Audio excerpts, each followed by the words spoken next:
24 तासांत पुन्हा धोका। महाराष्ट्रात मुसळधार पावसाचा नवा इशारा, हवामान विभागाची तातडीची सूचना। नमस्कार मित्रांनो, महाराष्ट्रात पुन्हा एकदा हवामानाचा खेळ सुरू झाला आहे। हवामान खात्याने राज्यभरात पुढील 24 तासांसाठी मुसळधार पावसाचा इशारा दिला आहे।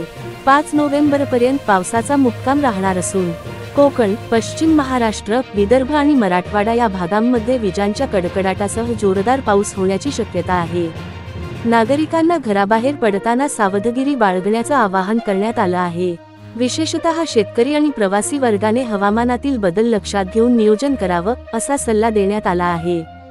हवामान विभागानुसार काही ठिकाणी अतिवृष्टीमुळे पाण्याची तुंबाई, वीजपुरवठा खंडित होणे, वाहतुकीत अडथळे अशा घटना घडू शकतात। वाऱ्याचा वेग देखील वाढण्याची शक्यता असल्याने नागरिकांनी सुरक्षित ठिकाणीच थांबावं आणि नदीकाठ, ओढ्याकाठ परिसरात जाणं टाळावं। लक्षात ठेवा, हा काळजीचा इशारा आहे। घाबरण्याची गरज नाही, पण सतर्क राहणं अत्यावश्यक आहे। जर तुम्हाला ही हवामानाची माहिती उपयुक्त वाटली असेल तर व्हिडिओला लाईक करा, शेअर करा आणि अशाच महत्त्वाच्या अपडेट्ससाठी चॅनलला सबस्क्राईब करा।